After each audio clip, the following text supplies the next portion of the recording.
সৌম্য সরকার এবং তানজিদ হাসান তামিম বাংলাদেশের দুই ওপেনার চ্যাম্পিয়ন্স ট্রফিতে প্রথম ম্যাচে ভারতের বিপক্ষে এই দুইজনই ওপেন করতে যাচ্ছেন এবং তাদের এই ওপেনিং জুটির দিকে বাংলাদেশ খুব খুব খুব করে কি তাকিয়ে থাকবে না?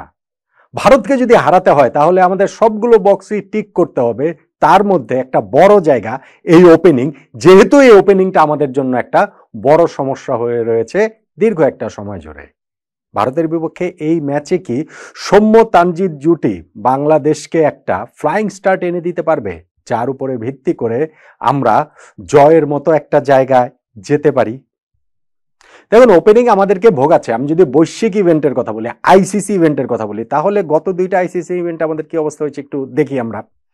2023 ওয়ানডে ওয়ার্ল্ড কাপে 9 ম্যাচের মধ্যে 9টাতেই আমাদের ওপেন করেছেন লিটন দাস, তানজিদ হাসান তামিম।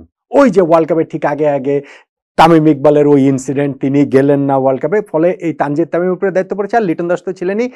লিটন এবং তানজিদ তামিম 9 ম্যাচে ওপেন করে তার 3 ভাগের 2 ভাগ ম্যাচ, অর্থাৎ 9 ম্যাচের মধ্যে 6টাতেই তাদের ওপেনিং পার্টনারশিপ ভেঙে গেছে 20 রানে পৌঁছানোর আগেই। ইন্ডিভিজুয়াল পারফরমেন্সও কারো মোটেই ভালো ছিল না।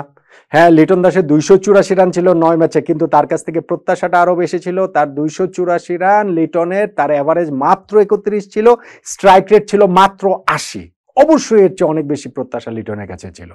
তানজিদ তামিমের উপরে অত বেশি প্রত্যাশা ছিল না, তরুণ খেলোয়াড়, মাত্রই তিনি ইন্টারন্যাশনাল ক্রিকেটে পথ চলাটা তার শুরু হয়েছিল, কিন্তু সেই অপরচুনিটিটা তিনিও খুব ভালোভাবে গ্র্যাব করতে পেরেছেন। ব্যাপারটা তেমন নয়।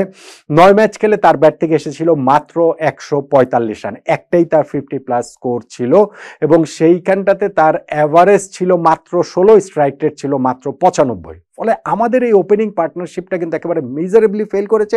ওই ওয়ার্ল্ড কাপে আমরা কোনো থার্ড ওপেনারও নিয়ে যাইনি যে আমাদের এই জায়গাটাতে অন্য কাউকে খেলানোর সুযোগ ছিল। এখন দেখুন 50 ওভার্সের টুর্নামেন্ট এটা। যদি আপনি টি20 ওয়ার্ল্ড কাপের দিকে তাকান, গত 2024 সালে যেটা হয়েছে, সেইখানেও কিন্তু আমাদের ওপেনাররা ফেল করেছে। 7 ম্যাচের মধ্যে 5টা ম্যাচে আমাদের ওপেনিং জুটি 10 রানে পৌঁছানোর আগেই ভেঙে গেছে, কোনো 50 রানের পার্টনারশিপও হয়নি। ওই 7টা ম্যাচে এক প্রান্ত থেকে ওপেন করেছেন তানজিদ হাসান তামিম, অন্য প্রান্তে তার ওপেনিং পার্টনার চেঞ্জ হয়েছে। সৌম্য সরকার ছিলেন, নাজমুল হোসেন শান্ত ছিলেন, লিটন দাস ছিলেন। কারো পারফরমেন্সই আসলে বলার মতো না। ইনফ্যাক্ট তানজিদ হাসান তামিম তিনি তো ওই জায়গাটাতে 7 ম্যাচ খেলে করেছিলেন মাত্র 76 রান। ফলে গত দুইটা বৈশ্বিক ইভেন্টে, আইসিসি ইভেন্টে বাংলাদেশের ওপেনারদের যখন এই করুণ দশা, তখন চ্যাম্পিয়ন্স ট্রফিতে আরো একটা আইসিসি ইভেন্টে ভারতের বিপক্ষে ম্যাচের আগে সৌম্য আর তানজিদ তামিমের উপরে অত বড় আশা আমরা কিভাবে করতে পারি? আসলে একটু পারি, মানে অত বড় আশা না পারলেও একটু একটু আশা তো করতেই পারি। তারা দুইজনকে আমরা ওপেনিং এ সেটেল করেছি। দেখুন, আমাদের এই টিমটাতে কিন্তু লিটন দাস নেই, এবং লিটন দাসকে নিয়ে আমি অনেক কমেন্টস পড়ি আমাদের নানান ভিডিওর নিচে। আমার মনে হয় যে যারা বাংলাদেশের এই 15 সদস্যের স্কোয়াডে নেই, তাদের নিয়ে চ্যাম্পিয়ন্স ট্রফি চলাকালীন সময়ে আর আলোচনা করার কোনো যৌক্তিকতা নেই।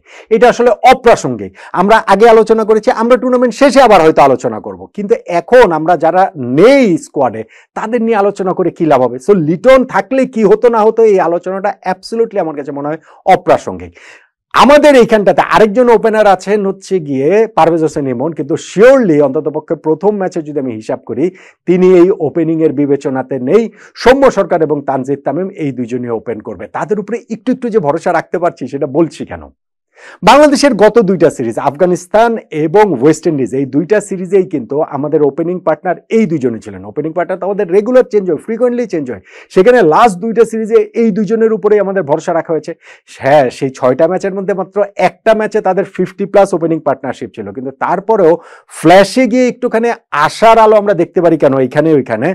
ধরুন, ওয়েস্ট ইন্ডিজের বিপক্ষে লাস্ট সিরিজটাতে সৌম্য সরকারের লাস্ট ম্যাচটাতে একটা 73 বলে 73 রানের ইনিংস রয়েছে, আর এর বাইরেও আরো 2-3টে ইনিংস রয়েছে, 33 রান, 36 রান, 24 রান, এরকম স্টার্ট পেয়েছেন। ইনফ্যাক্ট পাকিস্তান এ দলের বিপক্ষে ম্যাচটাতেও কিন্তু তিনি 30s ঘরে গিয়ে রান আউট হয়েছেন। ফলে সৌম্যর উপরে একটু আশা করা যায়। তার প্রিপারেশনটা আসলে খুব ভালো হয়েছে চ্যাম্পিয়ন্স ট্রফির জন্য, সেইটা বলা যাবে না। বিপিএল এর একটা বড় অংশ তিনি মিস করেছেন ইনজুরির জন্য। শেষ দিকে গিয়ে তিনি মাত্র 4টা ম্যাচ খেলছেন, সেখানে অবশ্যই একটা ভালো নক তার রয়েছে 70 odd রানের। সো সৌম্যর এক্সপিরিয়েন্স, আইসিসি ইভেন্ট সবকিছু মিলিয়ে অবশ্যই দায়িত্বটা তার উপরেই বেশি, প্রত্যাশাটা তার উপরেই বেশি। তানজিদ হাসান তামিম দুইটা আইসিসি ইভেন্টে গিয়ে তিনি মোটা দাগে ফেল করেছেন, এইটা তার জন্য থার্ড ইভেন্ট, এবং এখন আপনি যতই ওই যে বিপিএল এ সেরা উদীয়মান খেলোয়াড়ের পুরস্কার তিনি পান না কেন, ঠিক উদীয়মান আসলে তাকে বলার উপায় নেই। দুইটা আইসিসি ইভেন্ট খেলে ফেরার পরে, এবং এইবারের ইভেন্টটাতে তার ফেল করার কোনো অপশন নাই, আমার কাছে অন্তত সেইটা মনে হয়। যথেষ্ট এক্সপিরিয়েন্স তিনি হয়েছেন, দল তার উপরে আস্থা রাখছে, লিটন দাসের মতো প্লেয়ারকে মানে বাইরে রাখা হয়েছে, ফলে তানজিদ তামিমের উপরে সেই ভরসাটা টিম ম্যানেজমেন্ট করছে। বিপিএলটাও তার খুব ভালো গিয়েছে, সেটা আমরা বলতে পারি। হ্যাঁ, পাকিস্তানি দলের বিপক্ষে ম্যাচটাতে সেরকম স্কোর তিনি পাননি, 6 রান করে আউট হয়ে গেছেন ফার্স্ট ওভারে, কিন্তু আমরা আশা করছি যে এই টুর্নামেন্টটাতে তিনি ঠিকঠাক মতো জ্বলে উঠবেন। নতুন বল হাতে ভারতে, সেটা মোহাম্মদ শামি হন, আশদীপ সিং হন, কিংবা ধরেন তার স্পিন অ্যাটাক দিয়ে শুরু করুন না কেন, প্রথম চ্যালেঞ্জটা আমাদের এই দুই ব্যাটসম্যান, দুই ওপেনার সৌম্য সরকার এবং তানজিদ তামিমের থাকবে। ওই যে একটু আসার জায়গার কথা বলছিলাম, যে 2023 ওয়ানডে ওয়ার্ল্ড কাপে বাংলাদেশের যে 9টা যে ম্যাচ খেলেছে তার মধ্যে 2টা 50+ জুটির মধ্যে একটা কিন্তু ইন্ডিয়ার বিপক্ষে 93 রানের পার্টনারশিপ করেছিল।